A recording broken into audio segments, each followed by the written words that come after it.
Jodi, what's the latest? And I guess let's start with the very basic. How many students do we know remain inside a school? We think there's several hundred protesters that are on the grounds of PolyU, as we're calling it, Polytechnic University in Kowloon.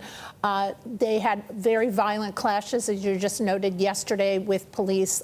There were raging fires, cars set on fire, many arrests, and a lot of tear gas. Some medical professionals were allowed onto the campus to escort off some wounded protesters, but we believe there are still several hundred that may be holed up there. And of course, that's the big topic in Hong Kong today. How are they going to get them out?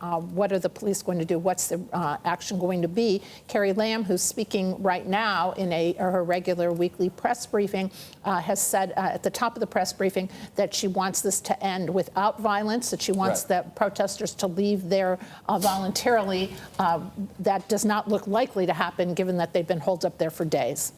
Lots of other signs of disarray. Go through some of those, and also this missive coming from Xinhua today, which is obviously talking, because it being a state news agency, coming from those on top here, saying that the Hong Kong court's ruling about this city mask ban, which they said was unconstitutional, saying that it stands against or goes against and challenges the authority of this China's Standing Committee, the National People's Congress here as well. So there's just a lot of moving parts. Yeah, well, and that's a very interesting development, as you note, Rich, because yesterday the High Court in Hong Kong came out very clearly and said this was an unconstitutional action, that it was not needed to help the police, and was very clear about saying it was unconstitutional. Now we have